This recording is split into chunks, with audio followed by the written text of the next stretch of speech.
तो एक बार परम पूज्य राधानाथ महाराज को एक सेवा मिली और सेवा ये थी कि न्यू वृंदावन से उन्हें राधा मुरलीधर को लेकर आना था। कहाँ पर? न्यूयॉर्क में, जहाँ पे अब वो स्थापित है। और करीब 10 घंटे का यह पूरा रास्ता था।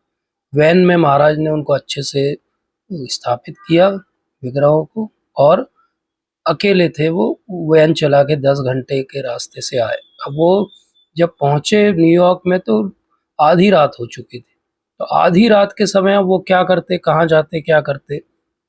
उन्होंने सोचा कि अब मंदिर के वहां तक जाने में और ज़्यादा वो है, तो मैं बाहर यहाँ पे कहीं एक जगह गाड़ी लगा के थोड़ा सा रेस्ट कर लेता हूँ, और उसके बाद जैसे ही सुबह मंगल आरती का समय होगा तो मैं ये श्री विग्रहों को वहाँ पर ले जाऊंगा। तो ये सोच के महाराज ने वैन को एक कोने में लगा दिया, और वैन में चारों तरफ पर्दे लगे हुए थे, और विग्रह जो है वो अंदर थे, और महाराज जो है वो ड्राइवर वाली सीट पे थोड़ा सा रेस्ट कर रहे थे।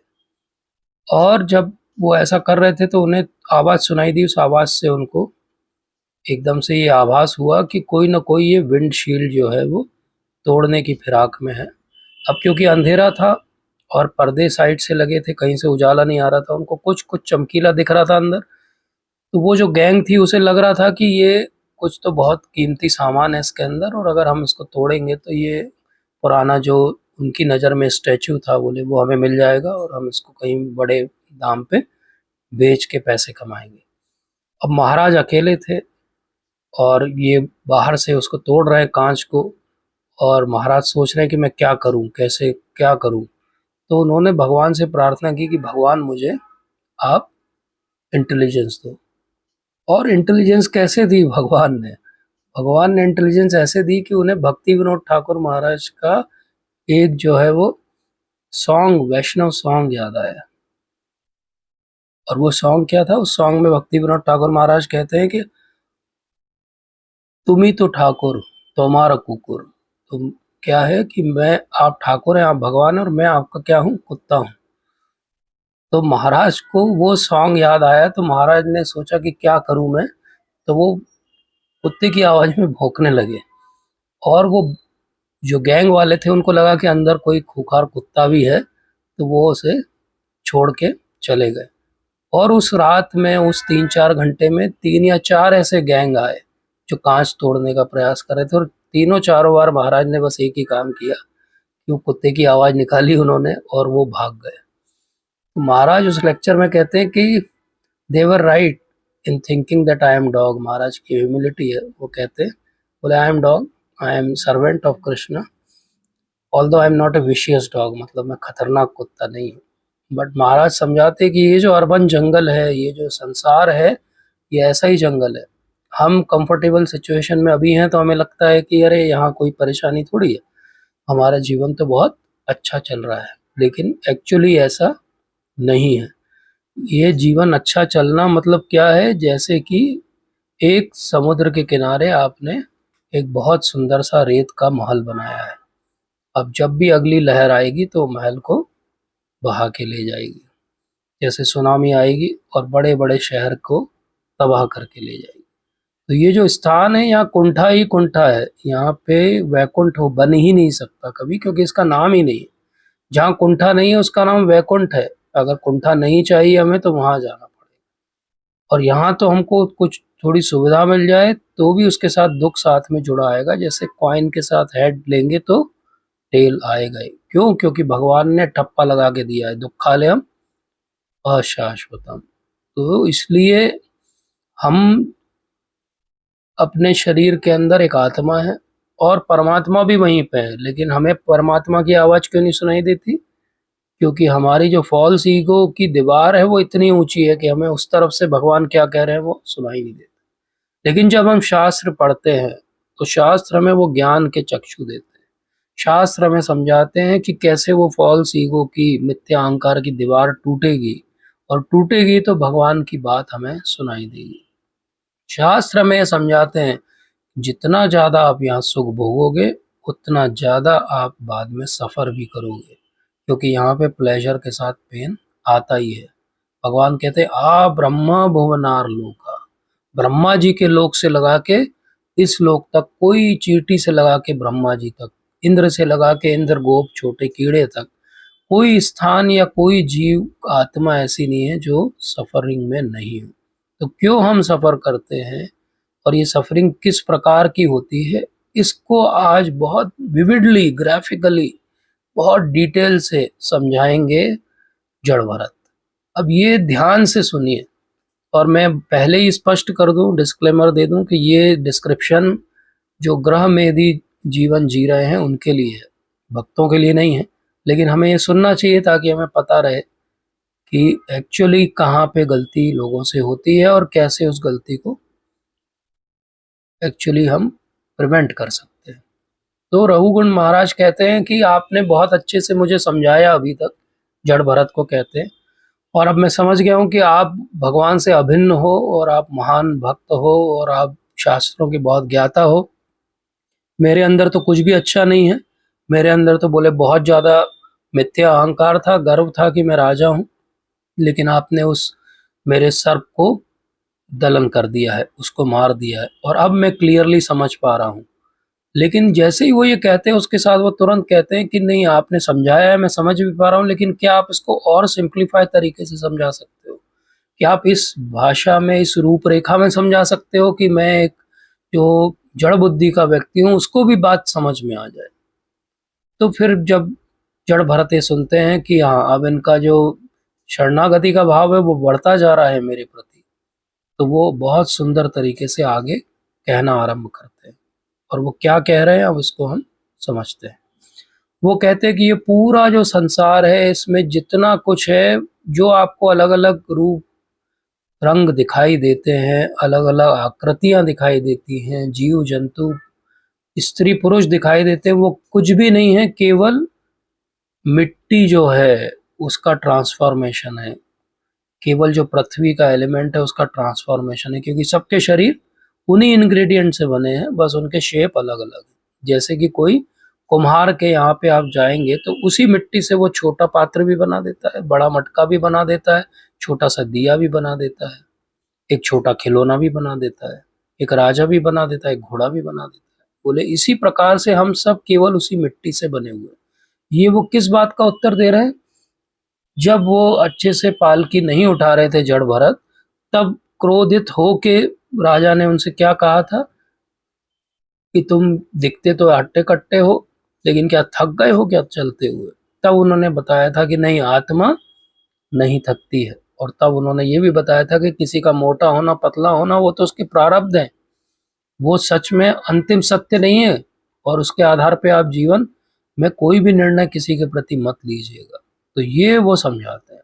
और फिर उसके बाद कहते हैं कि जब आपने समझ लिया कि आप ये शरीर नहीं हो, शरीर तो मिट्टी का बना हुआ है, आप आत्मा हो, तो जैसे ही आप आत्मा के बारे में समझोगे, क्या हो गया, जैसे ही आपने आत्मा के बारे में समझा, आप एक सीढ़ी और ऊपर चढ़ गए भगवान के बारे में समझने के लिए। क्योंकि अब आत्मा के बाद अगली बात आप क्या समझोगे? परमात्मा के बारे में समझोगे।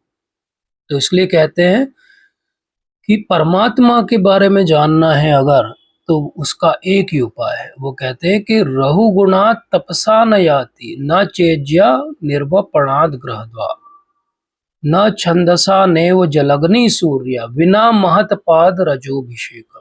पिछले सत्र में पवित्र नरहरि प्रभु जी हमें बता रहे थे कि बिना महत पाद रजोभिषेकम, तो बोले महान भक्तों के चरणों की धूली का अभिषेक जब तक आपके ऊपर नहीं होगा, आप ये बात समझ नहीं पाओगे। चाहे आप हजारों साल तक ब्रह्मचर्य रख लो, चाहे आप गृहस्थों के सारे नियम कायदों का पालन कर लो, लेकिन आप फिर भी ये जीवन में आप कभी भी समझ नहीं पाओगे। बात को समझने के लिए क्या करना पड़ेगा आपको? बात को समझने के लिए आपको महान भक्तों का संग करना पड़ेगा। बोले आप राजा हो, आपको वो संग नहीं मिला, इसीलिए आप ज़्यादा, इतने ज़्यादा प्राइड में रहते हो। और ये जो मटेरियल सब्जेक्ट्स हैं, बोले जैसे लोग आते हैं तो बात करते हैं, पॉलिटिक्स की बात करेंगे, सोशियोलॉजी की बात करेंगे, लेकिन भक्तों का संग असल में कौन सा है? भक्तों का संग वो है जहाँ पे ये सब बात नहीं होती। भक्तों का संग हमेशा आपको क्या बताएगा? भगवान की सेवा करने के बारे में बताएगा। जो भगवान की सेवा में आपको लगा है वो सच में भक्तों का संग है। तो अपने आप को चेक करने का तरीका क्या है, मैं सही संग में हूँ या नहीं? क्या मुझे भगवान की सेवा के बारे में बताया जा रहा है और क्या मुझे भगवान की सेवा में लगाया जा रहा है? अब एक बहुत बड़ा वो बम फेंकते हैं जड़ भरत। वो कहते हैं कि अब मैं राजा आपको बताता हूँ कि मैं कौन हूँ। और वो कहते हैं कि मैं महाराज भरत हूँ।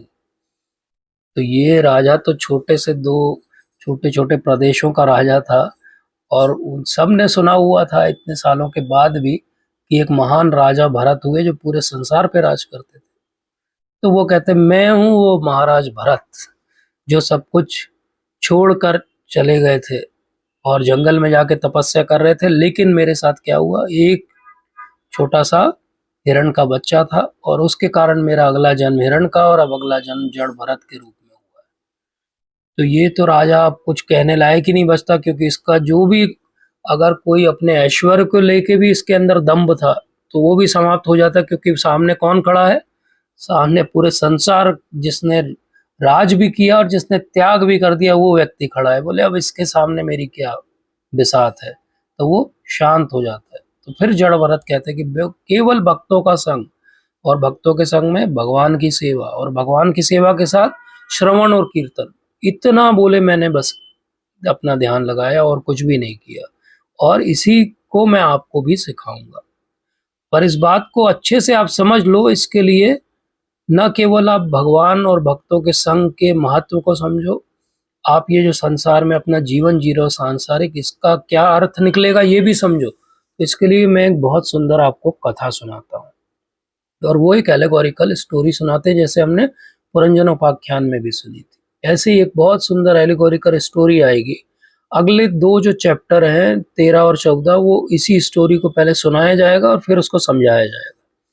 अब हम इजी अंडरस्टैंडिंग के लिए क्या करेंगे, हम स्टोरी के साथ साथ ही समझते जाएंगे कि एक एक उसकी एलेगोरी का क्या अर्थ है, एक एक जो वहाँ पे संज्ञाएं दी जा रही हैं, उपमाएं दी जा रही हैं, उनका क्या अर्थ। तो ये कथा आरंभ होती है कि एक वणिक है, एक मर्चेंट है, और वो एक जंगल के अंदर एंटर करता है और वो वहाँ पे एंजॉय करना चाहता है। तो ये मर्चेंट जो है ये कौन है, ये हम सब हमारी आत्माएं हैं। ये फॉरेस्ट क्या है, जंगल क्या है, ये जंगल जो है वो माया का बना हुआ ये पूरा संसार है। बोले इसमें वो एंटर करता है। अब जैसे ही एंटर करता है तो वो यहाँ एंजॉय करना चाहता है, लेकिन जैसे ही वो एंजॉयमेंट के लिए सोचता है, 6 जो हैं वो लुटेरे आ जाते हैं, उसको घेर लेते हैं और उसको लूट लेते हैं।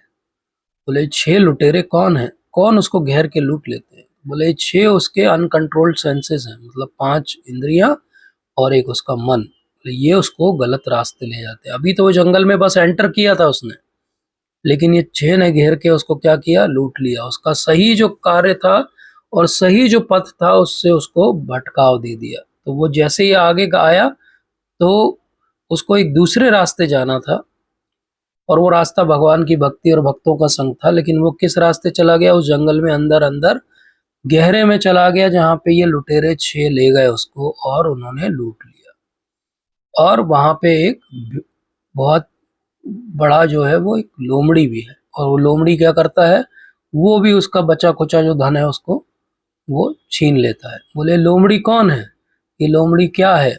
बोले ये लोमड़ी परिजन है। ये भी एक तरह से लूट रहे हैं व्यक्ति को, वो कमा के लाता है और ये परिजन जो है उसका सब धन ले लेते हैं, लूट लेते हैं। उसका जीवन जो है किस बात में निकल जाता है, समाज और परिवार के लिए कमाने में निकल जाता है। और ये क्या करते हैं, ये बैठ के सब केवल एंजॉय करते हैं। तो जब ये इस झुरमुट में घुसता है गृहस्थ जीवन के, और ये सोचता है इमेजिनरी कि एक बहुत सुंदर वहां पे गंधर्वपुर बन जाएगा, एक बहुत अच्छा एक बड़ा सा मेरे एंजॉयमेंट के लिए स्थान बन जाएगा। और ये कैसा है, बोले ये ऐसा है जैसे कोई हिरण जो है कहीं से भटकते हुए बहुत गहन रेगिस्तान में पहुंच गया, और अब वो प्यासा है और वो देख रहा है कि सामने उसको मृग तृष्णा दिखाई दे रही है। तो उसको पानी दिखाई देता है और वो पानी समझ के उसमें जंप लगा देता है। अब मान लीजिए हम भी ऐसे कहीं भटक जाएं और जंप लगाएं, तो वहां पानी तो है नहीं, वो तो आभास है केवल पानी का। वो तो टोटल इंटरनल रिफ्लेक्शन के कारण ऐसा दिख रहा है चमकीला। जैसे ही हम जंप करेंगे, पानी तो नहीं है लेकिन हम मुंह खोल के जैसे ही हमने जंप किया तो मुंह में क्या भर जाएगी? गरम गरम रेत भर जाएगी। बोले ऐसा ही उसके जीवन में होता है। वो सोचता है कि यहाँ बहुत तरीके से मैं एंजॉयमेंट करूंगा, लेकिन उसके मुंह में क्या भरती है? हर बार गरम गरम रेत भर जाती है और वो बिल्कुल तिल मिला जाता है कि ये कहीं क्या एंजॉयमेंट नहीं है। तभी उसको एक चमकता हुआ एक स्वरूप दिखाई देता है, बहुत चमक रहा है, और वो उसकी तरफ आकर्षित हो जाता है। ये चमकता हुआ स्वरूप क्या है? ये चमकता हुआ स्वरूप है सोना, गोल्ड। उसको लगता है बस गोल्ड आ जाए, बहुत सारा सोना आ जाए मेरे पास, बहुत सारा धन ऐश्वर्य के साधन आ जाए, मेरे बैंक बैलेंस में खूब पैसा आ जाए, तो मेरा काम अच्छे चलेगा, क्योंकि जितना पैसा आएगा उतना मैं अपनी इंद्रियों का भोग कर पाऊंगा, उतना मैं जुआ खेल पाऊंगा, उतना मैं पर स्त्रियों का संग कर पाऊंगा, उतना ज्यादा मैं मांसाहार कर पाऊंगा, उतना ज्यादा मेरे अलग अलग प्रकार के इंटॉक्सिकेंट्स मिल जाएंगे मुझे, शराब मिल जाएगी मुझे, बहुत सारी नई ड्रग्स आती हैं वो मिल जाएगी। तो ये क्या हुआ? धन के साथ ये सब जुड़ा हुआ है, धन के साथ ये सब अपने आप जुड़ा जुड़ा साथ में आएगा। तो वो जो भूत के नुमा जो आकृति चमक रही है उस पे आकर्षित हुआ, और वो कहाँ फंस गया? वो इस 99 के फेर में फंस गया कि और पैसा और पैसा और एंजॉयमेंट और एंजॉयमेंट। और उसका जो समझ थोड़ा बहुत था भी, वो भी पूरा जो है भ्रमित हो गया। वो भ्रमित हो गया, अब उसको कुछ सुनाई दिखाई नहीं दे रहा है। ऐसा जैसे कि बहुत तेज तूफान चल रहा हो और आंखों के सामने पूरी धूल आ जाए तो कुछ भी दिखाई नहीं देता है। ऐसे काम वासना का तूफान उसके हृदय में चलता है और उसको सामने अच्छा बुरा सही गलत सब समाप्त हो जाता है। उसको दिखता है कि बस मेरी वासना की पूर्ति के लिए पूरा संसार बना है। और जब उसकी वासना की पूर्ति एक व्यक्ति विशेष से नहीं होती, तो वो पर स्त्री पर पुरुष गमन करता है, और वो अपना पूरा ध्यान अब उस रिलेशनशिप को मेंटेन करने में, बनाने में और छुपाने में लगा देता है। और इस तरीके से हम देखते हैं अपने संसार में, अपने आसपास भी, कि जिनके पास बहुत धन ऐश्वर्य पुराने प्रारब्धों से है और भक्तों का संग नहीं है, उनका जीवन लगभग ऐसा ही चल रहा है। और इससे क्या होगा? जितना वो इन बातों में पड़ेंगे उतना वो अपने लिए अगली एक बहुत खराब जीवन की तैयारी कर रहे हैं। और उसी समय उसको, क्योंकि जंगल है तो बहुत सारे वहां पे उल्लू भी हैं, बहुत सारे वहां पे झिंगुर भी हैं। उल्लू और झिंगुरों की आवाज उसे सुनाई देती है। ये उल्लू झिंगुर कौन है? ये उल्लू झिंगुर हैं गवर्नमेंट के सर्वेंट्स। वो देख लेते हैं, हाँ इसने बहुत पैसा कमाया है, चलो इसको टैक्स लगाओ, चलो इसको किसी तरह से प्रताड़ित करो कि ये हमें भी इसमें से कुछ शेयर दे दे। तो ये क्या हो रहा है? यक्ष के रूप में जो है वो वहाँ पे गवर्नमेंट के टैक्स कलेक्टर्स आ जाते हैं। बोले लाइए आपने कितना पैसा कमाया, 30% टैक्स लगेगा, 20% वेल्थ टैक्स लगेगा, 50% ये वाला टैक्स लगेगा, इनहेरिटेंस। इस तरीके से वो सब धन जो है वो अपने लिए कमाया था उसने, लेकिन आधे से ज्यादा सरकार ले जाती है। और ये सरकारी लोगों को उस समय, ये 5000 साल पहले कही गई बात है, उनको कहा गया कि वो राक्षस, प्रभुपाद कहते कार्निवोरस डीमंस हैं, वो खा जाते हैं आदमी को, आदमी का पूरा सुख चैन को खा जाते हैं, खत्म कर देते हैं। एक नोटिस आता है और आदमी का बीपी 10 पॉइंट्स बढ़ जाता है ऊपर, भागने दौड़ने लगता है यहाँ वहाँ। ये क्या हो रहा है? ये एक्चुअली धन उसका जा रहा है। अब ये धन जब जा रहा है तो उसके दो भाव हो सकते थे। प्रभुपाद तात्पर्य में बड़ा सुंदर समझाते हैं कि यस्याम अनुग्रस्यामि हरिष्ये तद धनम शनै। बोले जिस पे मैं अनुग्रह करता हूँ उसका धन ले लेता हूँ। तो ये भगवान की एक कृपा भी है, लेकिन अगर उसको ऐसा कोई संग मिला हो जो समझाए उसे कि नहीं आपका धन जा रहा है, अब आप समझ लो कि ये धन आपने अपने लिए अर्जित किया था और ये तो सब छीन के ले गए, आपके हाथ में कुछ नहीं बचा। क्यों आप वहां पीछे पड़े थे? आप अपना जीवन ठीक से जीते, ईमानदारी से जीते, अगला जीवन तो ठीक मिलता आपको, खाना पीना तो आपका चल ही रहा था। क्यों आपने करप्शन किया? क्यों जेल चले गए? ये क्या हुआ? अरिष्ये तद धनम शनै। लेकिन होता क्या है, वो बाहर आता है जब व्यक्ति, जब उसको पेनल्टी लगती है, जेल जाता है, बाहर आके वो और बड़ा करप्ट आदमी बन जाता है, क्योंकि उसको कोई संग नहीं मिला जो ये सिखाता कि हरिष्ये तद धनम शनै, ये भगवान की कृपा थी आपके लिए। फिर उसको एक पहाड़ी दिखती है तो वो सोचता है इस पहाड़ी पे चढ़ेंगे। अब ये पहाड़ी पे चढ़ना क्या है? अलग अलग प्रकार के बहुत सारे लोग यज्ञ करते हैं, अनुष्ठान करते हैं, खूब खर्चा करते हैं, दिखावा करते हैं, बहुत सारा अपने लिए जो अर्जित धन है उसको इस दिखावे के लिए बाँट देते हैं, लेकिन हर चीज़ के साथ अपना फ़ोटो खिंचाते हैं और दिखाते हैं कि ये हमने दिया था, ये हमने किया था। तो वो पहाड़ी पे चढ़ने जैसा है, आप पहाड़ी पे चढ़ तो जाते हो, लेकिन वहाँ पहाड़ी पे ऐसा क्या मिल जाएगा, उतर के तो आपको नीचे आना ही पड़ता है। तो आप कर्मकांड की पहाड़ी पे चढ़ के कहीं स्वर्ग भी चले जाओगे सीढ़ी लगा के, तो भी आपको नीचे आना पड़ता है। और इस बीच में जब वो ये सोचता है कि चलो मेरे लिए मैं कुछ स्पिरिचुअल अरेंजमेंट कर लूँ, तो वहाँ पे एक से एक जो है वो चीटर्स बैठे हुए, छल करने वाले व्यक्ति उसे तुरंत मिल जाते, क्योंकि उसकी भी भावना शुद्ध भक्ति की नहीं है। उसकी भी भावना है कि ये मेरे संसार में, जीवन में जो थोड़ी बहुत परेशानियाँ चल रही हैं, इनको कुछ तैयारी करा दे कम करने की। तो ये जो तैयारी है, ये क्या है, ये उसको कोई ना कोई फॉर्च्यून टेलर मिल जाएगा जो उसको बताएगा कि अच्छा ये करिए, आपकी रेखाएँ ऐसा बोलती हैं, आपकी न्यूमरोलॉजी ऐसा कहती है, आप ऐसा करिए, आप इससे मिल लीजिए, आपकी कुंडली में ये दोष, ये ग्रह दशा है। ये सब क्या है? ये सब लोग हैं जो चीट करने के लिए बैठे हुए हैं। और इतने में एक बहुत बड़ा अजगर भी है जो उसको निगल लेता है बीच-बीच में। ये क्या है? वो सो जाता है। सो जाता है तो सो कॉल्ड वो अपनी परेशानियों को थोड़ी देर के लिए भूल जाता है। लेकिन ये बहुत देर भूला हुआ नहीं रह सकता, क्योंकि जागना पड़ता है उसे। और जब जागता है तो उसे एक बहुत बड़ा मधुमक्खी का छत्ता दिखाई देता है। तो उसे लगता है अब तो मुझे ये हनी ही चाहिए। तो पहले मनी चाहिए थी, अब हनी चाहिए। अब ये हनी क्या है? ये पर स्त्री पुरुष संग की भावना है। ये हनी क्या है? ये दूसरों का पैसा कैसे मुझे मिल जाए चीटिंग करके, ये वो भावना है। तो वो थोड़ा बहुत उसको टेस्ट मिलता है इस हनी से, लेकिन तभी जो है वो कुछ ना कुछ ऐसा होता है कि ये काम वासना की पूर्ति में बाधा बन जाती है, और कई बार वो इसी चक्कर में अपनी जान भी खो देता है। क्योंकि हम रोज ही पेपर में पढ़ते रहते हैं कि ये शंका होने पे इसने इसका सिर काट दिया, इसने इसको गोली मरवा दी, इसने इसकी सुपारी दे दी। ये क्या हो रहा है? वही जो हनी टेस्ट किया था उसने, मिला तो एक ही बूंद था, लेकिन ये मनुष्य जीवन जो उसे मिला था वो समाप्त हो गया। तो इतनी सुंदर है भागवत कि आप देखिए, इतनी ब्यूटीफुली जो आज संसार में हो रहा है वो उन्होंने तब समझा दिया था।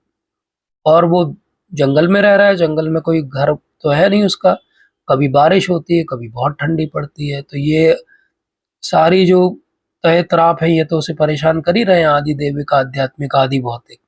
उसी बीच में उसको कुछ लोग मिल जाते हैं जो दोस्त बन जाते हैं, लेकिन उसको चीट करके चले जाते हैं। कोई उसको जो है वो सामान चुरा के ले जाता है उसका। कभी उसके घर में बच्चे आते हैं तो वो उनसे बहुत अटैच हो जाता है, और वो उनके बारे में सोचते-सोचते वो मृत्यु को प्राप्त हो जाता है। और जो बात हमने भरत महाराज की कथा में देखी थी, क्योंकि वो उनको याद करते हुए मृत्यु को प्राप्त होता है जो उसे प्रिय हैं, और भगवान तो उसे प्रिय थे नहीं। भगवान के बारे में तो उसने सुना समझा ही नहीं कभी, इसलिए वो अगला जन्म फिर से उसी जंगल के आसपास लेता है। और इसी प्रकार से वो शेर जो है, जो समय है, वो एक दिन उसको फिर खा लेता है। फिर वहाँ पे बहुत सारे जो हैं वो गिद्ध हैं, वो उसको समाप्त करने के लिए अलग-अलग प्रयोजन करते रहते हैं। वहाँ पे उसको बहुत सारे सो कॉल्ड जो है वो अलग-अलग प्रकार के लोग मिलते हैं जो उसको ज्ञान देते हैं कि नहीं तुम ऐसा करो तो अच्छा रहेगा। तो कुछ वहाँ पे बगुले मिल जाते हैं उसे, बगुला भगत टाइप के, जो दिखते बाहर से बिल्कुल भक्त हैं, लेकिन भक्ति की कोई बात नहीं करते, अपना उल्लू सीधा करते हैं। तो वो बगुला भगत उसको कहीं गलत रास्ते ले जाते हैं। ऐसा नहीं कि उसको जीवन में सही लोग नहीं मिलते, उसको कुछ हंस के समान ब्राह्मण भी मिलते हैं, लेकिन हंस के समान ब्राह्मणों की वो कभी सुनता नहीं, क्योंकि वो नियम कायदे बताते हैं। वो कहते हैं ये 4 नियम का पालन करो, ये नाम जप करो, ये हरि नाम करो, ये शास्त्रों का अध्ययन करो, भक्तों का संग करो, तो वो भाग जाता है वहाँ से। बोले ये मेरे से नहीं होता है, तो वो हंसों की बात सुनता नहीं है। और जैसे ही भाग के आगे बढ़ता है तो उसे बंदरों का समूह मिल जाता है। और बंदरों का समूह क्या है? बोले ये बंदरों का समूह वो क्षुद्र मानसिकता के लोग हैं जो जन्म मृत्यु जरा व्याधि के बारे में नहीं सोचते हैं, और केवल मुझे मैथुन का सुख कैसे प्राप्त होगा, कहाँ मुझे और अच्छी निंद्रा की सुविधाएं मिल जाएंगी, कहाँ पे मेरे आहार का प्रबंध हो जाएगा। तो आहार, निंद्रा, भय और मैथुन में जो फंसे हुए हैं उनको कहा गया बंदर। क्यों? क्योंकि वो बंदर की तरह ही एक डाल से दूसरी डाल जंप करते रहते, जीवन उनका निकल जाता है। और इसी जंपिंग के दौरान एक जंपिंग जब वो लेता है तो उसके प्राण पखेरु उड़ने के कगार पे होते हैं और वो गिरता है नीचे, टकराता है, एक जो है गुफा में जाता है और वहां पे हाथी एक पड़ा हुआ है, वो एक मारता है उसको और वो मर जाता है। ये हाथी क्या है? मृत्यु है। तो इस प्रकार से जड़ भरत महाराज रघुगुण को बहुत डिटेल में ग्राफिकली समझाते हैं कि ये तुमने जो भी जीवन आज तक जिया है, बोले वो ऐसा जीवन जिया और उसका अंत ऐसा ही होने वाला है। एक दिन मृत्यु रूपी हाथी आएगा और तुम्हें कुचल के समाप्त कर देगा। तो रघुगुण की आंखें खुल जाती है, उन्हें समझ में आ जाता है कि ये बिल्कुल गलत रास्ता है जहां मैं जा रहा था। अब मुझे ये मेरे गुरु महाराज ने सही रास्ता बता दिया है। और वो फिर उनसे आज्ञा लेते हैं और कहते हैं कि अब मैं आपके बताए हुए रास्ते पे चलूंगा। और भरत महाराज के बारे में कहा जाता है कि हर कोई भरत महाराज नहीं बन सकता, हम उनकी कॉपी नहीं कर सकते, क्योंकि वो गरुड़ हैं और हम एक छोटी सी मक्खी हैं। गरुड़ जिस स्पीड से और जिस पाथ से, जिस हाइट पे उड़ता है, एक छोटी सी मक्खी की कोई बिसात नहीं कि वहां पे उड़ पाए। इसलिए हमारा कोई भी ऐसा हेतु नहीं है कि हम उनको कॉपी करेंगे, लेकिन हम उनकी शिक्षाओं को अपने जीवन में जरूर उतारें। भरत महाराज वो हैं जिन्होंने पूरे संसार का राज मल के समान त्याग दिया और कभी मुड़ के नहीं देखा। और हम ऐसा, न तो हम संसार के राजा हैं, और अगर बन गए तो हमसे त्यागते नहीं बनेगा, क्योंकि हमसे तो थोड़ी बहुत चीजें अपने को जो मिली है वही त्यागते नहीं बनती है। इसलिए जड़ भरत महाराज की कथा से हमें क्या सीखना है? ये कथा अलग अलग स्तर पे जिस भाव से जो एंटर करेगा इस कथा में वैसा मिलेगा। इसकी फलश्रुति समझाई गई कि जिसका जैसा सोच रहेगा वैसा मिलेगा। जिसको अपने जीवन में केवल ऑस्पिशियसनेस चाहिए कि सब कुछ शुभ हो जाए तो उसको वो मिलेगा। जिसको जीवन में सारी वस्तुओं की प्राप्ति चाहिए तो वो भी मिल जाएगी, और जिसको भगवान की भक्ति चाहिए तो वो भी मिल जाएगी। अब हमें निर्णय करना है कि हमें कहाँ पे रुकना है और क्या हमें सोच के इस कथा को पढ़ना है, और हमारा भाव और टेक क्या होना चाहिए। तो अब हम थोड़े समय के लिए ये समझेंगे कि हमारा भाव एक्चुअली क्या होना चाहिए। ये पूरी कथा को कैसे हमको समझना चाहिए, कैसे हम इस बात को जाने कि ये पूरा संसार जो है वो केवल, प्रभुपाद एक बहुत सुंदर अंग्रेजी का शब्द यूज करते हैं, फैंटोस्मगोरिया। अभी फैंटोस्मगोरिया क्या होता है?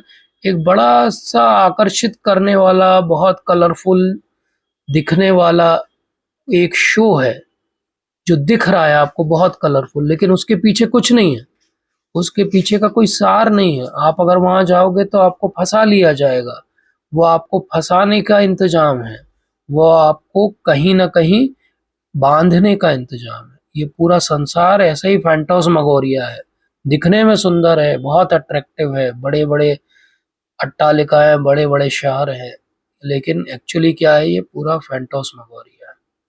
अब ये पूरा जो संसार कोई भी रचता है, रचने का मतलब है कि जब व्यक्ति सोचता है कि हाँ मैं इस संसार में हूँ और मेरी एक आइडेंटिटी और मेरा एक रोल है, तो वो जो रोल के हिसाब से अपने आप को आइडेंटिफाई करता है तो अपने आसपास वैसे ही सारे कैरेक्टर्स वो पाता है, और उसको ये लगता है कि यही मेरा जीवन है। एक्चुअली अगर हम कभी डिफाइन करें कि ये पूरा संसार क्या है, तो बोले केवल it is made up of desires.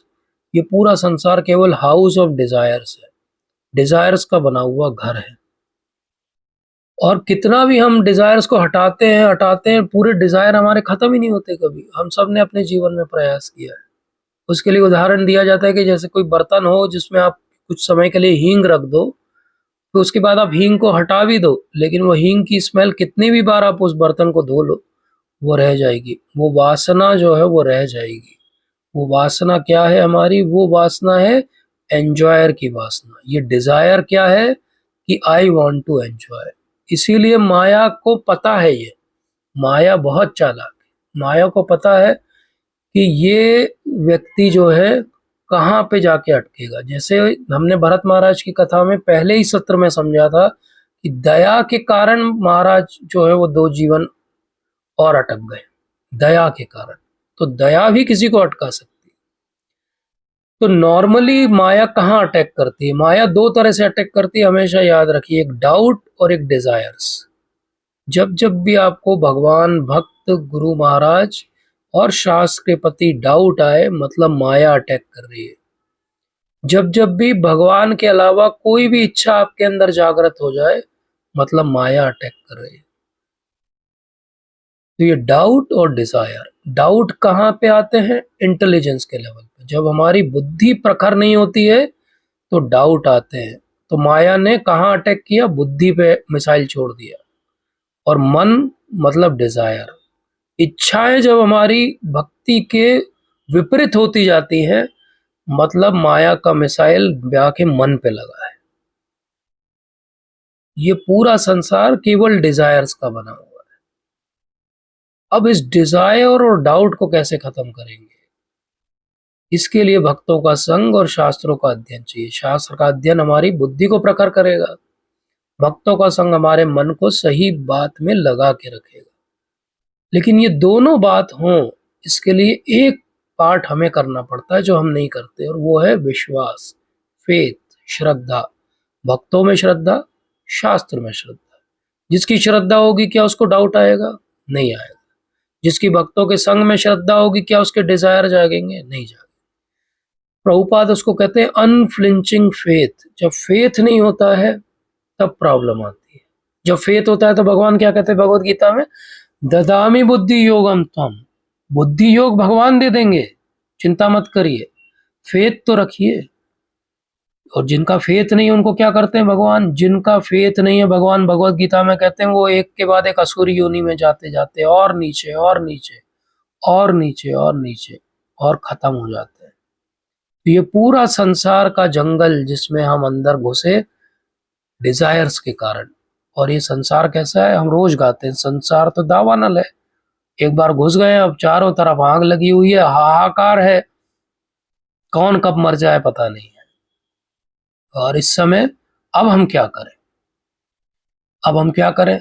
तो हम किसी ढोंगी गुरु के चक्कर में पड़ जाएं जो ऐसे हाथ घुमाए और हमको सोना दे दे, ऐसे हाथ घुमाए और हमको बबूत दे दे, और हम उसके बहुत फॉलोअर, और हमें लगे बस यही सही तरीका जीवन जीने। पर ये सही तरीका नहीं है जीवन जीने का।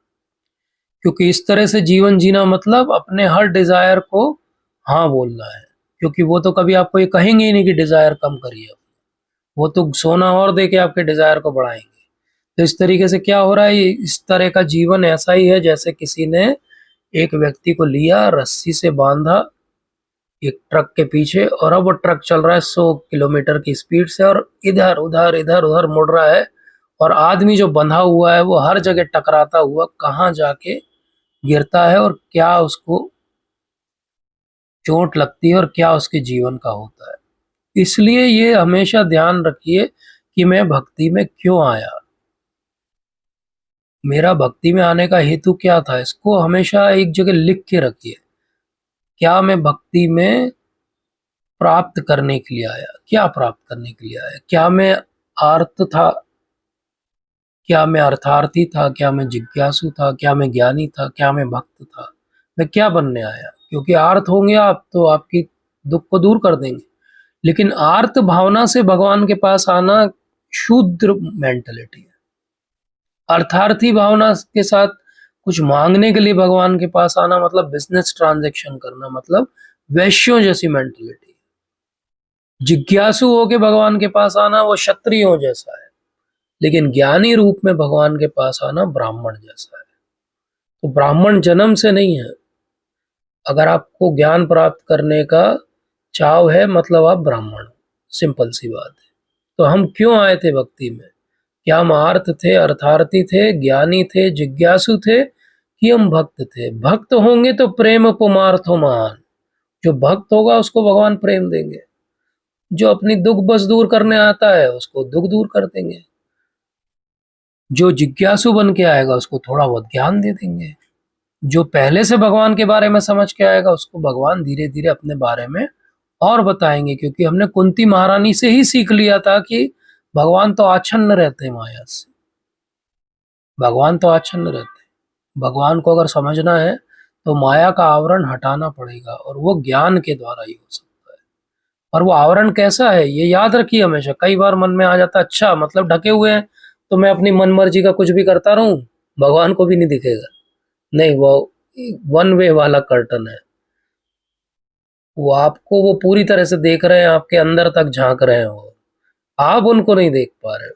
ये आवरण थोड़ा अलग तरह का है। तो इसीलिए आगे हम पढ़ेंगे कि वो बताएंगे कि कितने सारे जो हैं वो दृष्टा होते हैं, कितने सारे हमको देखते रहते हैं हमेशा। जब भी हम सोचते हैं कि हम कोने में जाके छुप के अकेले कुछ गलत काम कर रहे हैं, कोई नहीं देख रहा होगा मेरे को, पर ऐसा नहीं है। ऐसा बिल्कुल भी मत सोचिए। भगवान की निगाहें पूरी समय आपके ऊपर है और एक एक बात, एक एक सोच को वो देख रहे हैं। उपद्रष्टा, अनुमंता, भर्ता, भोक्ता, महेश्वरा। तो इसलिए याद रखिए कि ये जंगल में जो हम भटक रहे हैं ये भी भगवान देख रहे हैं, हमारा भटकाव भी देख रहे हैं। तो फिर बात उठती है तो भगवान दयालु हैं तो क्यों भटकाव दूर नहीं कर देते, हमारे पास कोई गाइड क्यों नहीं भेज देते, इस जंगल से बाहर कैसे निकले। तो वो गाइड क्या है, वही भागवत है। वो गाइड क्या है, वही श्रील प्रभुपाद है। इसलिए हम सब इस जंगल में आके फंस गए हैं। अब ये जंगल है सीमेंट कंक्रीट का बना हुआ।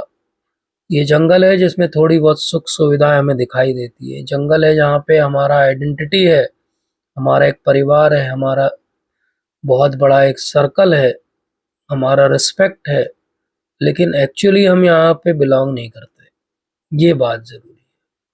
तो ये मटेरियल अटेम्प्ट जो होता है, कई बार लगता है कि अरे वो हम ना अभी छोटे घर में रहते हैं ना इसलिए दुखी हैं, अगर हमारा अपना घर हो जाएगा ना तो हम सुखी हो जाएंगे।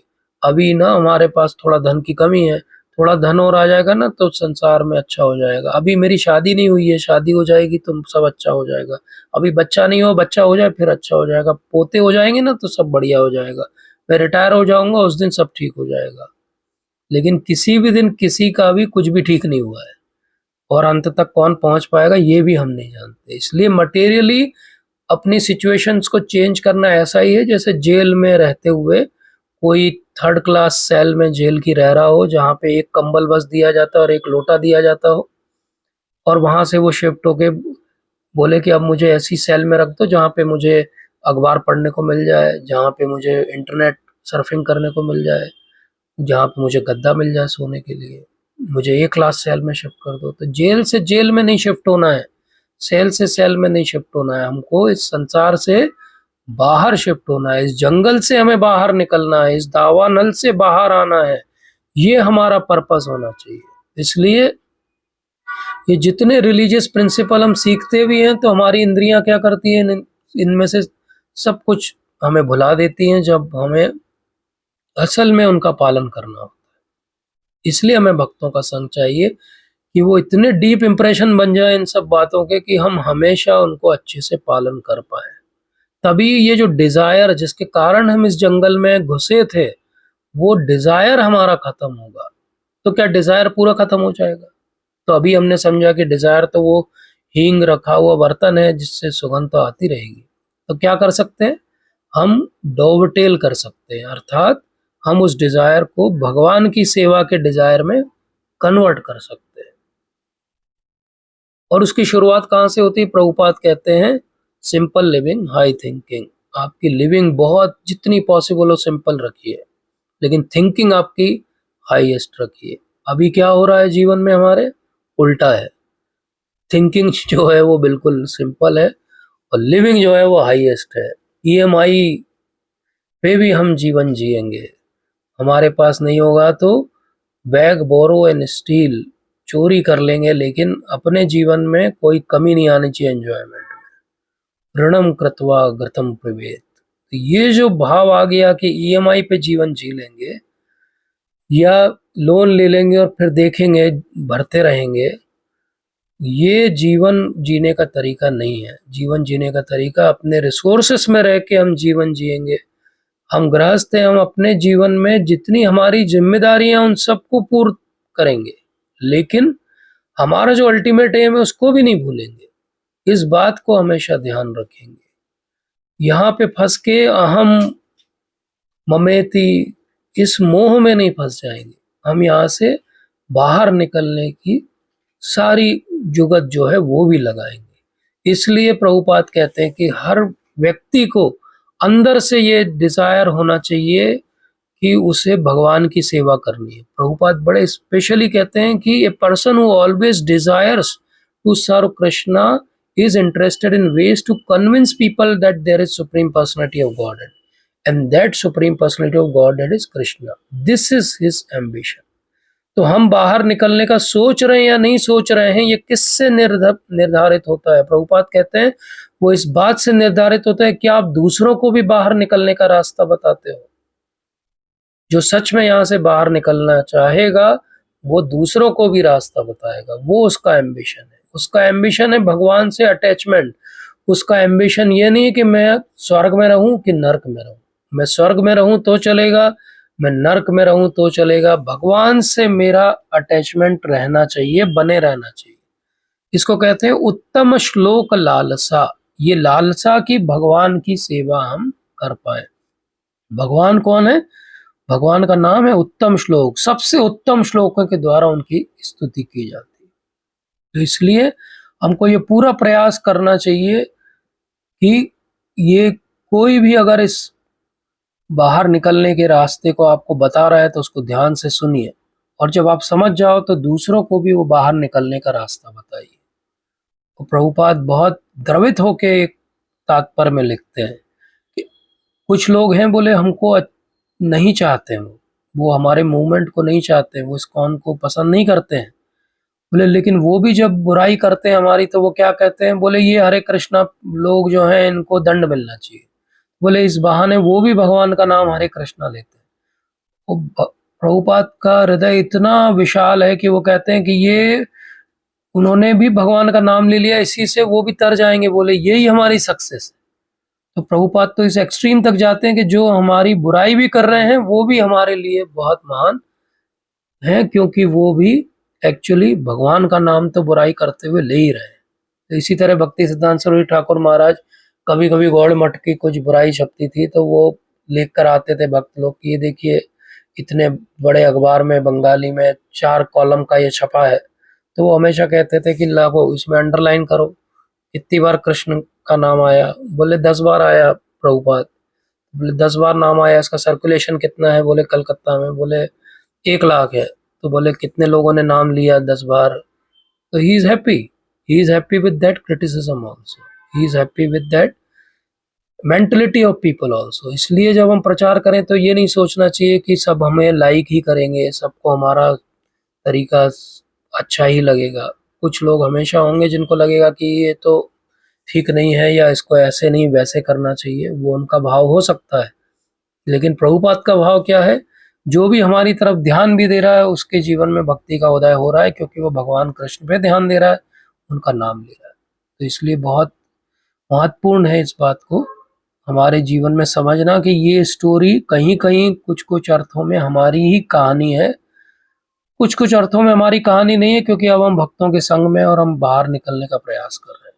कुछ कुछ सीख हमारे लिए भी है कि जिस प्रकार से बाहर निकलने का रास्ता हमें पता लग जाए तो हमें सबको बताना चाहिए। तो आप सब भी प्रचार करिए, खूब प्रचार करिए, सबको बताइए और हजारों करोड़ों लोगों को भक्त बनाइए। यही प्रभुपाद की मंशा है, यही प्रभुपाद चाहते हैं। तो इसलिए कहते हैं कि हमें बहुत ध्यान से पूरी जड़ भरत के उपाख्यान को समझना चाहिए। हमारे जीवन में इससे क्या सीख ले सकते हैं? हम सब लोग कम से कम 5 सीख तो इससे निकाल सकते हैं अपने जीवन में। और अगर आप में से कोई शेयर करना चाहे तो टेलीग्राम पे उसको शेयर भी कर सकते हैं कि पिछले 3 सत्रों में हमने 5 अपने जीवन में उतारने लायक क्या सीखा इस सत्रों से। पिछली बार अंकित प्रभु जी ने एक प्रश्न किया था कि जड़ भरत महाराज जब जड़ भरत के रूप में आए तो उन्हें तो पता था सब पिछली सारी उनकी गलतियां, तो वो अब भक्तों का संग या संग को क्यों अवॉइड कर रहे थे? तो उसका उत्तर मैंने कहा था कि हम इस सत्र में उस बात को लेंगे। और उसका उत्तर क्या है? उसका उत्तर यह है कि सुखदेव महाराज खुद ही बताते हैं कि जब रहुगुण उनको बहुत ज्यादा चेस्टाइज कर रहे थे, कुछ भी कह रहे थे, उस समय जड़ भरत के अंदर इतनी ज्यादा विनम्रता है कि वो अपने आप को कोई महान भक्त नहीं समझ रहे हैं। वो एक साधारण जीव समझते हैं अपने आप को, और वो ये समझते हैं कि जीवन जहाँ मुझे ले जा रहा है, वो मेरे पुराने जो कर्म हैं उनको ही समाप्त करने के लिए ले जा रहा है। तो बोले पुराने कर्म मेरे समाप्त हो रहे हैं, ये राजा जब चिल्ला रहा है तो इससे कुछ नहीं हो रहा है, मेरे पुराने कर्म जो है वो समाप्त हो रहे हैं। इसी भावना के साथ न केवल उन्होंने वो पालकी उठाई थी, इसी भावना के साथ वो डाकुओं के संग में भी रहे थे, इसी भावना के साथ जब घर वाले उनको बुरा भला कहते थे तो उसको सह के सुन लेते थे। तो ये भावना क्या थी? ये भावना बहुत सिंपल है कहने में, और वो क्या थी? इतनी ज़्यादा विनम्रता, इतनी ज़्यादा विनम्रता, जिसको चैतन्य महाप्रभु कहते तृणादपि सुनीशेन तरुरिव सहिष्णुना। ऐसे सहिष्णु, ऐसे विनम्र कि उनके अंदर ये भाव ही नहीं कि मैं कोई महान भक्त हूँ, कि मैं भाव स्थिति को प्राप्त भक्त हूँ। बस वो अंदर भगवान का पूरे समय भजन कर रहे हैं। एक और श्लोक में ये कहा गया कि वो पूरे समय जो है वो कीर्तन अपने मन में करते रहते थे। तो इस प्रकार से जड़ भरत अपने हृदय में पूरे समय कीर्तन कर रहे हैं, लेकिन बाहर वो एक इतना साधारण व्यक्ति के रूप में दिख रहे हैं। वही जो हम बात कर रहे थे कि simple living, high thinking, thinking उनकी बहुत हाई। तो इस बार वो मेंटली जो है वो एसोसिएशन में है, लेकिन एक्सटर्नली वो बिल्कुल कोई इंटरेक्शन नहीं चाहते। जैसे हम देखते हैं कि भक्तों को गोष्ठानंदी भी कहा जाता है और भजनानंदी भी कहा जाता है। तो कुछ भक्त होते हैं जिनका बहुत अच्छा भक्ति का मार्ग चलता है, जब वो अलग से रहते हैं, थोड़े से ज़्यादा इंटरेक्ट नहीं करते हैं, भक्ति में लगे रहते हैं। कुछ भक्त जो रहते हैं उनको लगता है कि जब भक्तों के संग में बहुत घुले मिले रहते हैं तब उनकी भक्ति अच्छी चलती है। सबका अपना अपना नेचर है, वो उनको अपना अपना समझना चाहिए और उस हिसाब से अपना जीवन जीना चाहिए। तो जड़ भरत क्यों एसोसिएशन अवॉइड कर रहे थे? क्योंकि वो पिछली बार की तरह किसी के लिए थोड़े भी आकर्षित या कोई भी भावना नहीं रखना चाहते थे। तो एक उनका ह्यूमिलिटी था कि वो ये सोच रहे थे कि ये सब जो मेरे साथ हो रहा है ये मेरे कर्म कट रहे हैं। एक उनका फियर ऑफ अटैचमेंट था, और एक उनका भजनानंदी जैसा स्वभाव था। इन 3 कारणों से वो बहुत ग्रॉसली, ऐसा नहीं दिखता कि बहुत सारे भक्तों का संग करते थे, ऐसा कहीं हम पढ़ते नहीं हैं। अब बहुत डिटेल में तो उनकी कथा नहीं है, इसलिए हम नहीं कह सकते कि इसके अलावा उनकी दिनचर्या कैसी थी या वो क्या करते थे। लेकिन श्री विश्वनाथ चक्रवर्ती ठाकुर पाद कहते हैं कि अब वो तो भक्त थे, वो तो भाव के स्तर पे थे, उनके कौन से कर्म रह गए थे कि वो कर्म कट रहे थे उनके। तो वो कहते हैं कि नहीं, वो कोई भी कर्म नहीं कट रहे थे। बोले कुछ भक्त होते हैं जिनके हृदय में ऐसी भावना रहती कि मुझे वो स्पेशल टाइप की सेवा चाहिए भगवान की, वो स्पेशल भाव ही चाहिए भगवान का। बोले वो भाव जिसकी वो इच्छा कर रहे हैं, वो भाव इतना सरल नहीं है मिलना, और क्योंकि वो भाव मिलना उतना सरल नहीं है इसलिए उन्हें समय लगता है। और बोले ये भगवान का ही पूरा किया हुआ है। भाव के स्तर पे व्यक्ति कर्म के बंधन के कारण नहीं सफर कर रहा है, ये भगवान का ही किया हुआ, ऐसा विश्वनाथ चक्रवर्ती ठाकुर पाद कहते हैं। बोले भगवान ने ऐसा क्यों किया? बोले उससे उनका वो प्रेम और बढ़ा, वो भाव और पराकाष्ठा को प्राप्त हुआ, और वो विशेष जो उनकी इच्छा थी भगवान के साथ आदान प्रदान की, वो उन्हें मिली। इस विशेष इच्छा के लिए उन्हें 3 जन्म लग गए। कुछ कुछ ऐसा ही, जैसे किसी को अगर बहुत बड़ा कोई एग्जाम निकालना हो, आईएएस बनना हो, तो कभी कभी लोग 2-3 ड्रॉप ले लेते हैं। तो वो 3 ड्रॉप जैसे ही जो है वो जड़ भरत महाराज को भी कुछ ड्रॉप लेने पड़ गए, लेकिन अंत में उन्हें वो मिल गया जिसके वो अधिकारी थे या जिसकी वो इच्छा करते थे। तो भगवान ने अंत में उनकी इच्छा की पूर्ति की। ये विशेष कारण है जिसकी वजह से हमें ऊपरी तौर पे लगता है कि जड़ भरत के रूप में उन्होंने भक्तों का संग नहीं किया या अवॉइड किया, या ऊपरी तौर पे लगता है कि वो कर्मों के आधार पे सफर कर रहे थे। लेकिन ये दोनों बातें विश्वनाथ चक्रवर्ती ठाकुर पाद कहते हैं कि सही नहीं है। सही बात यह है कि ये भगवान की इच्छा है। बोले भाव के स्तर पे जो व्यक्ति रहता है तो वहाँ भगवान की इच्छा सर्वोपरि है, और कर्म तो बोले उसके पहले ही नष्ट हो चुके हैं। जिसको कहते हैं वो दग्ध बीज ना है, कि वो अगर बीज है भी कोई, तो अगर उसको आप सेक लेंगे तो वो बीज फिर उगता नहीं है। बोले ऐसे ही उनके पूरे जो पुराने संचित कर्म हैं वो सब समाप्त हो चुके हैं। एक शरीर उनको मिला है, शायद हम सब डिस्कस करें, समझें, सीखें, इसलिए भगवान ने ये लीला उनके माध्यम से हमें दी है। तो आप सबका बहुत बहुत धन्यवाद। अगर कोई शंका, प्रश्न, कोई त्रुटि सुधार हो तो हम ले सकते हैं। अंकित प्रभु जी।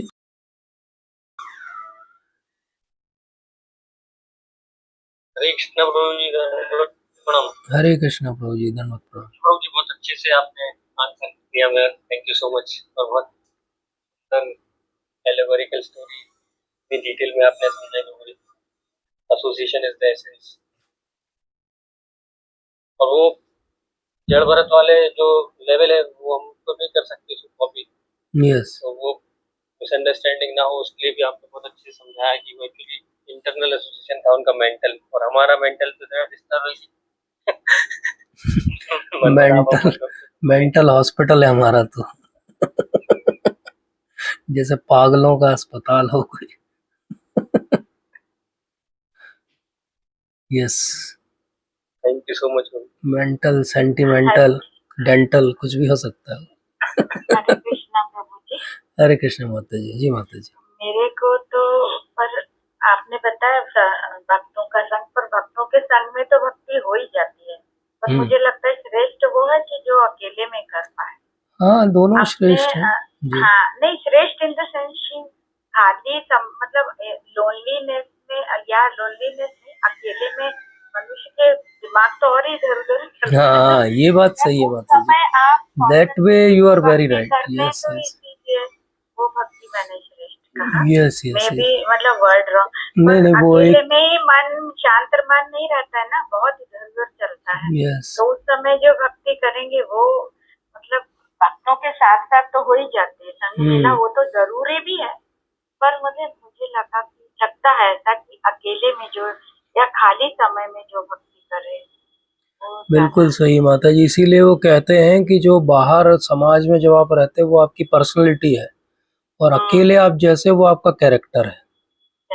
तो बिल्कुल आप सही बात कह रहे हैं कि वो कैरेक्टर की चेकिंग तो तभी होगी जब आप अकेले हो। या एक और सेइंग है अंग्रेजी में कि morality is sometimes lack of opportunity. जब आपके पास अपॉर्चुनिटी हो इमोरल बनने की और आप मॉरल बने रहो, वो मॉरलिटी है। जिसके पास अपॉर्चुनिटी नहीं है वो तो मॉरल ही रहेगा। तो बिल्कुल सही बात है कि अकेले में आपका भाव और भावना कहाँ बहती है, किधर अट्रैक्ट होती है, वो लोहे की तरफ होती है, वो सोने की तरफ होती है, कि भगवान के चरणों की तरफ होती है। मैक्सिमम टाइम आपकी कॉन्शियसनेस किस चीज से हाईजेक्ट रहती है?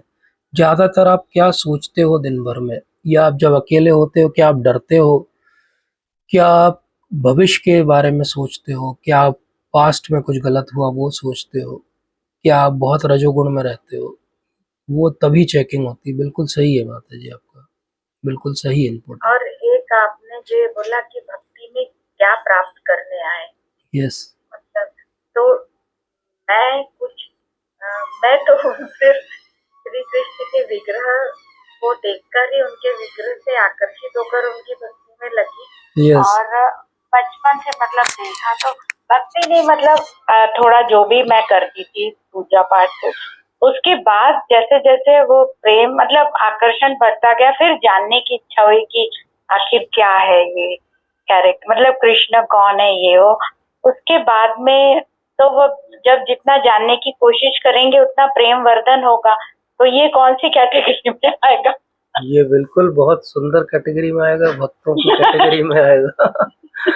महान भक्तों की कैटेगरी में ये आएगा। अपना नहीं एक सोच मतलब आपने चिंतनीय क्वेश्चन दिया ना, भक्ति में क्या प्राप्त कर रहे हैं, कुछ प्राप्ति के लिए नहीं आए हैं, ये बहुत प्राप्ति के इम्पोर्टेंट लिए बात नहीं है। आए हैं। यस। हाँ, मैं जब बोल रहा था तब मुझे लगा कि ये वर्ड जो मैंने यूज किया प्राप्ति वो गलत है, क्योंकि हमारा कोई हेतु नहीं होना चाहिए। बिल्कुल सही बात है, लेकिन नहीं पर जब बताए आर्थ अर्थार्थी जिज्ञासु भक्त के क्या मतलब 4 टाइप्स ही बताए हैं, तो ये हमको यही सोचने में कि हम रियली क्या प्राप्त करने क्यों कर रहे हैं भक्ति, क्योंकि भगवान उतना ही देंगे। He is very choosy. तो मैं तो ये सोच मतलब मैंने अपना आकलन किया कि मैंने कोई भक्ति किसी उद्देश्य से नहीं, कि पता ही नहीं था कि भक्ति क्या है, वो उत्तम भक्ति की श्रेणी में अहेतु की अप्रतिहता यह आत्मा सुप्रसिद्धति। तो जब कोई अहेतु की भक्ति करते हैं, सवे पुंसा परो धर्मो यथो भक्ति रदोषिते, तो वो भक्ति तो अहेतु की भक्ति की श्रेणी में आ जाएगी। तो बहुत ही उत्तम भक्ति है माता जी। तो that is very Hare nice understanding कि एक्चुअली हमारा कोई हेतु नहीं है, भगवान को प्रसन्न करना हेतु है हमारा, और उसका बाय प्रोडक्ट है कि हमें भगवान से प्रेम हो जाए और भगवान को हमसे प्रेम हो जाए, आकर्षित हो जाए हम उनकी तरफ, वो हमारी तरफ। It is a bilateral relationship, but definitely it starts with something of this sort only. You are very true. Yeah. Hare Krishna. Yes, Hare Krishna Hare Mataji. Thank you so much. Yes, Mataji. हरे कृष्ण प्रभु जी, दंडवत प्रणाम। प्रभु थोड़ा जी, सा जैसे आपने कम कर बताया दो, गृहस्थों के गर्मी लिए लग रही है। जो भी चीजें बताई आपने, तो उसमें सेंसेस पे तो कंट्रोल थोड़ा बहुत तब भी किया जा सकता है प्रभु जी। लेकिन हम लोग अपने रिश्तों के साथ डिटैचमेंट को कैसे मतलब कर सकते हैं? क्योंकि रिश्तों में हम बने हैं और उनसे तो हमें प्रेम होता ही है, तो हम कृष्ण के लिए प्रेम फिर कैसे बढ़ाएंगे? क्योंकि हमारा रिश्तों में प्रेम तो कम नहीं होता है कि हम डिटैचमेंट कैसे डेवलप करें कि हमारा ध्यान भगवान की तरफ ज्यादा हम आकर्षित हो पाए। तो इसके लिए डिटैचमेंट आवश्यक है क्या? कि जैसे घर में बच्चे भी हैं, हस्बैंड भी है, माता पिता है, तो इनसे कैसे फिर करा जाएगा? महाराज से ये प्रश्न पूछा गया था और महाराज ने बड़ा सुंदर उत्तर दिया। महाराज कहते हैं कि actually detachment comes from attachment. बोले डिटैचमेंट को प्रैक्टिस नहीं करना है, अटैचमेंट को प्रैक्टिस करना है।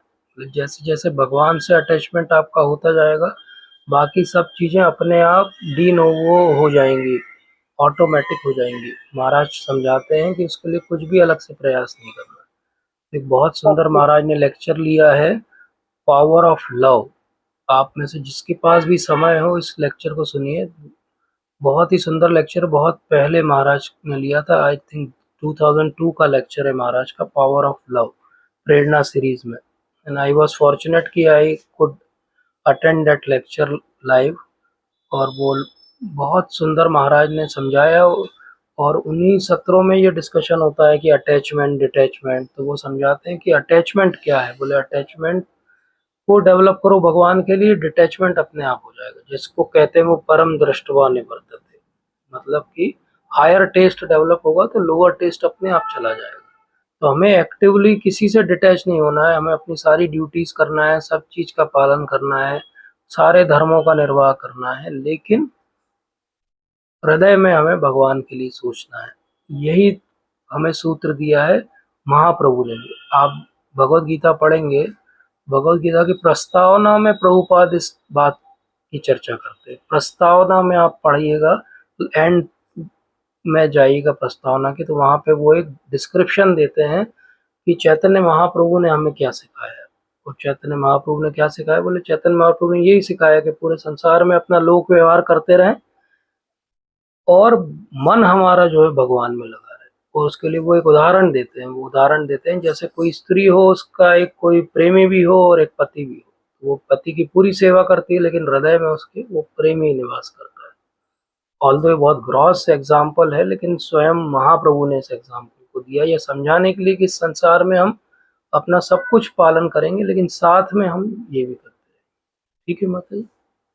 जी प्रभु जी। प्रभु जी, जैसे आपने कहा कि मन भगवान में लगाए रखें, तो कोशिश करते हैं कि भगवान में मन लगाएं, या स्वाध्याय करते हैं डेली, या संडे की संडे साधु संग मिलता है मंदिर में, और भागवतम क्लास भी अटेंड करते हैं।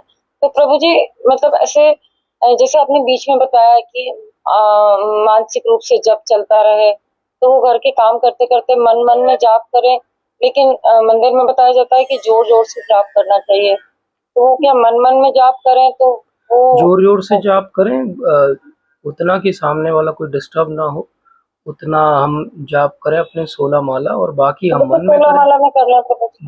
अलग से जैसे बाकी हम मन में कैसे करें, और प्रभुपाद का कीर्तन लगा लें, प्रभुपाद का नाम जब का वो आता है, छोटा सा डिवाइस आता है, उसको चला लें। हाँ हाँ, वो तो है प्रभु जी। बहुत सारे तरीकों से हम अपना ध्यान भगवान में लगा के रख सकते हैं।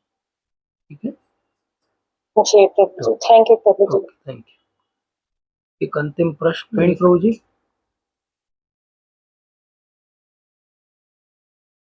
कृष्णा प्रभु जी, दंड प्रणाम। हरे कृष्ण प्रभु जी, धन्यवाद प्रभु जी। जी प्रभु जी। अमेजिंग लेक्चर और रिलेशंस बहुत ही सुंदर। कहने के लिए मेरे पास में कुछ विशेष है नहीं प्रभु जी। अभी जो है वो माता जी का एक क्वेश्चन था, जिसका आंसर आपने महाराज के लेक्चर के माध्यम से भी कर दिया। मुझे तो बस इस पे आंसर कुछ याद आ गया तो शेयर कर देता हूँ। एक तो जहाँ तक है कि एसोसिएशन के साथ रहे या एसोसिएशन के बिना रहे, तो हनुमान जी जो है वो सृष्टि के सबसे बड़े प्रचारक है। किसी भी प्लेस पे जाकर के वो प्रचार कर लेते हैं अपना। लंकिनी से मिले तो उसको भी एक मुक्का मार के समझा दिया, भाई देखो क्या है, क्या करना चाहिए। अंदर गए, राक्षसों को तोड़ा मरोड़ा, फिर उनको समझाया।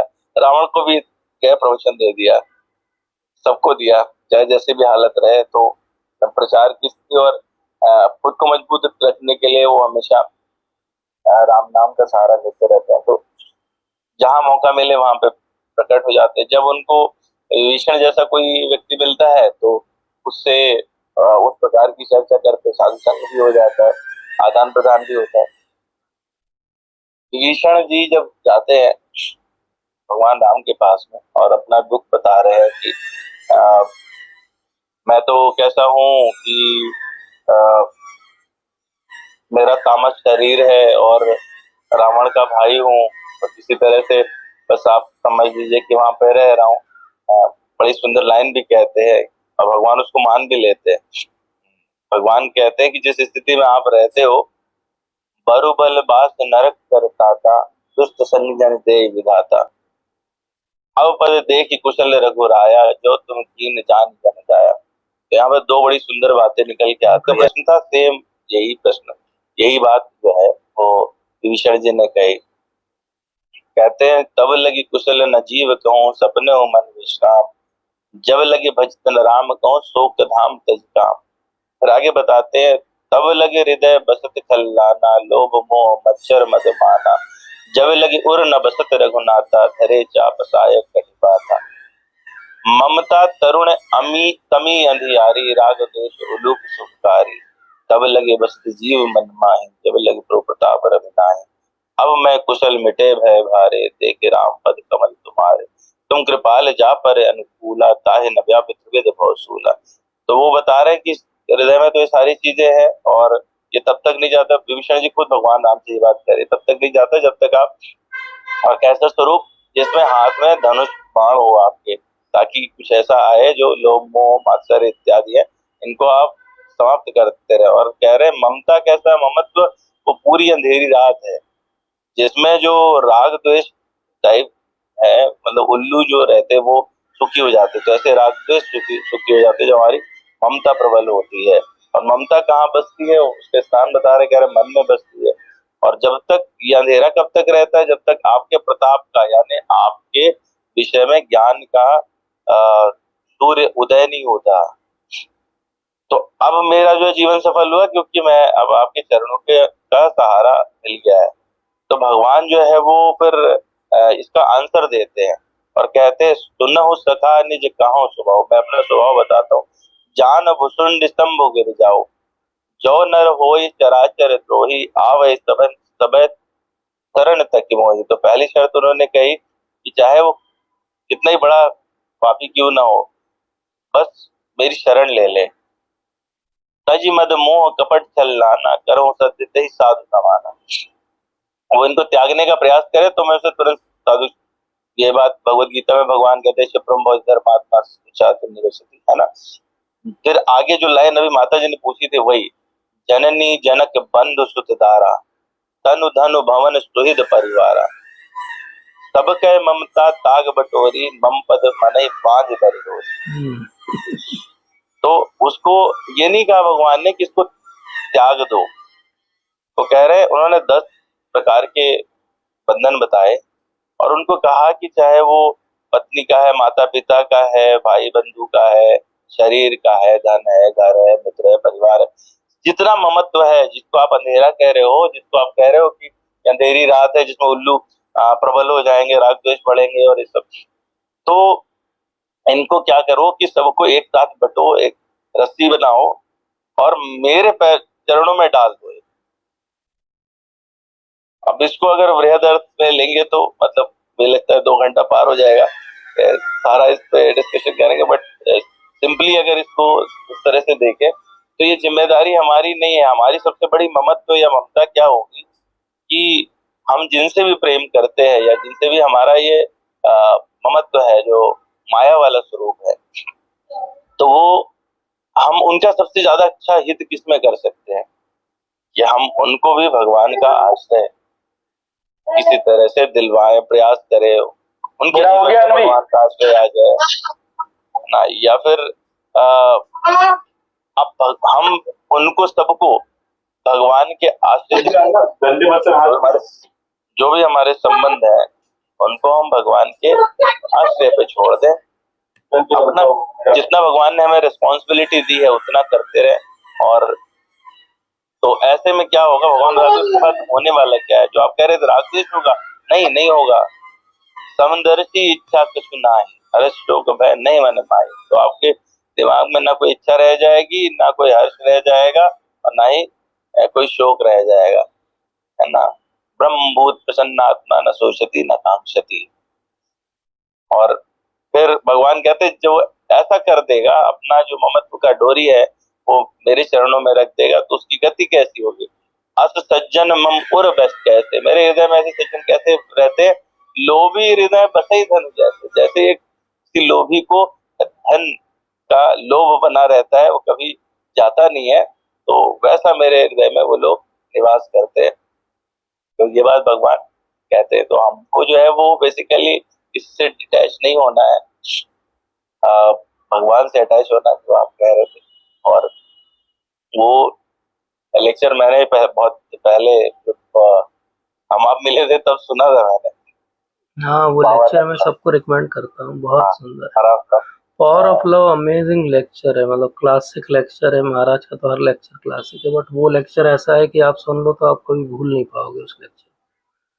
कहाँ से महाराज एग्जाम्पल लेके आते हैं, लव लस्ट को डिफरेंशिएट करते हैं। उसके बाद का जो क्वेश्चन आंसर सेशन है, phenomenal question answer session, and I was fortunate कि मैं था उस हॉल में, तो स्टिल आई मतलब रिमेम्बर मैनी टाइम्स कि महाराज ने कितने बढ़िया बढ़िया पॉइंट्स समझाए थे। ऐसे ही महाराज का एक लेक्चर है प्रेरणा सीरीज का डिप्रेशन के ऊपर, वो भी लेक्चर सुनना चाहिए, बहुत अमेजिंग लेक्चर है। तो बहुत अच्छे से प्रभु जी ने हमें समझाया कि हमें भी क्या करना है, ममता को जो है वो एक साथ करके भगवान के चरणों में अर्पित कर देना है कि अब आप देखो क्या करना है इसका। बहुत सुंदर प्रभु जी, as usual amazing, please keep coming. आप प्रभु जी, ये तो आपकी कृपा दृष्टि पर निर्भर करता है क्योंकि माता जी ने का एक और वो था कि ये जानने वाली बात हम किस उसमें है, तो भगवान कभी कभी मतलब ऐसा शास्त्रों के उससे देखें तो भगवान का मिलन तो निरंतर होता रहता है, हमारी अनुभूति नहीं होती, लेकिन संत का मिलन और संत की कृपा, यानी भक्त का मिलन और भक्ति की कृपा, ये भगवान की कृपा से होता है। और ये ज्यादा विरला है बजाय भगवान के मिलने का, क्योंकि संत सब में नहीं है, भगवान सब में है। तो हमारी दृष्टि नहीं है तो हम नहीं देख पा रहे, लेकिन भगवान ने तो कह दिया है, तो कह ही रहे हैं कि वासुदेवा सर्वमिति, बस ये जान जाएंगे तो ज्ञान हो जाएगा। सातवें श्लोक में भी यही बात कह रहे हैं, मत्ता परतरम नान्यत् किंचित् धनंजय मैं सर्वमिदं प्रोतम सूत्रे मणिगणाय। तो बात तो उन्होंने क्लियर कर दी है कि मैं ही तो सब कुछ हूँ। तो अब भगवान तो है, मतलब वो तो हमें हम उस नहीं अनुभव कर पा रहे, डिफरेंट बात है, पर भक्त शुद्ध भक्त का मिलना ये बहुत रेयर बात है, ये भगवान के मिलने से ज्यादा रेयर बात है एक्चुअली, और जब भगवान कृपा करते हैं कि हाँ मैं मिलना चाहता हूँ, तो फिर हमको शुद्ध भक्त मिल पाता है। और इसलिए भगवान के विषय में जानना जो है वो इम्पोर्टेंट हो जाता है। रामचरितमानस की चौपाई है एक, जिसमें काकभूषण जी बता रहे हैं कि राम कृपा बिन सुन खगराए। गरुण जी को कह रहे हैं, राम कृपा बिन सुन खगराए, बिना राम की कृपा के। गरुण जी सुनिए, जान न जाए राम प्रभुताई। भगवान तो सब समझ नहीं सकते, उनकी कृपा चाहिए। yes, और क्यों चाहिए?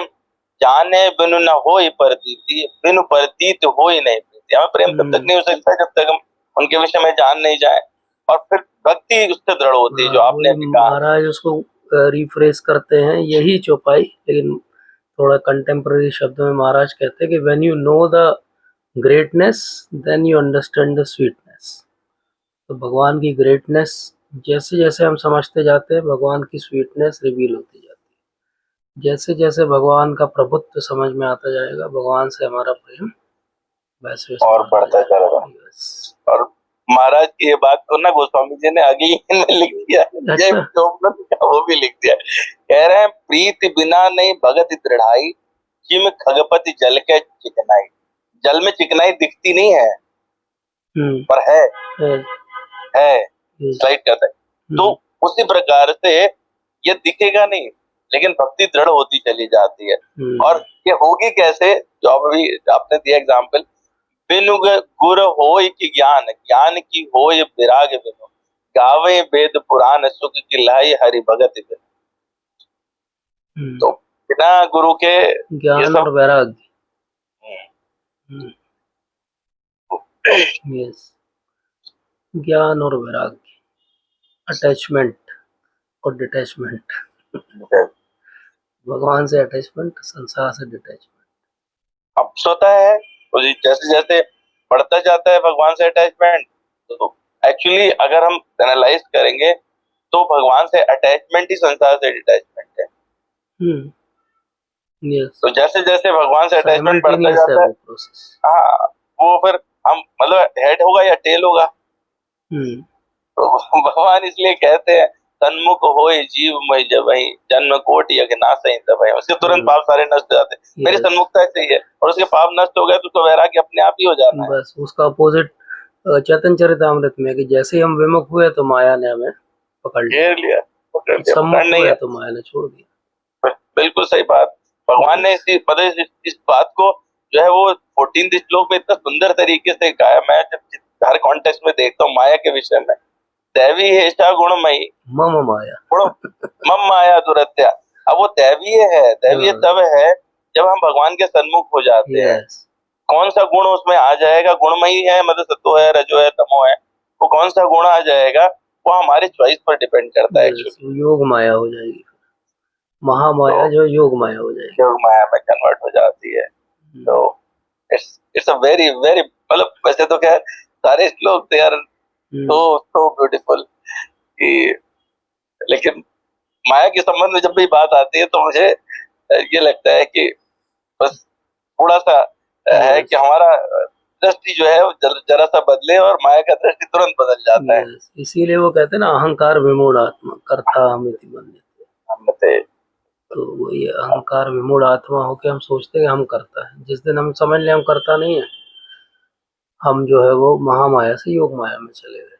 वो करता ही डिजायर है, वही डिजायरलेसनेस या dovetailing our desires. Everything is so connected with each other. So this is a very bonus session, because not only we learn Bhagavatam, we learn lot of Ramcharitmanas from you. So thankful to you. I am very thankful to you. आपका कृपा रहता तो ही मैं आ पाता हूँ session में। मतलब मैं क्या बताऊँ अभी कभी कभी सोचता हूँ आपको फोन करूँ कि कैसे मैं इतनी सारी बात कर रहा हूँ, but how can I overcome all the things. वो जो पूरा जड़भरत जी का भी वाक्यांश सुना हुआ, ऐसा लगता है कि सारा अपने ऊपर ही लागू हो रहा, अपना जीवन ही है वो। कोई बात नहीं, this forest will slowly turn into forest of Vrindavan, don't worry. So with this note we will and today's session. आप सबका बहुत बहुत धन्यवाद। वांछा कल्पतरुभ्यश्च कृपा सिन्धुभ्येव च पतितानां पावनेभ्यो वैष्णवेभ्यो जय श्रील प्रभुपाद। ग्रंथराज श्रीमद् भागवतम की जय। हरे कृष्ण।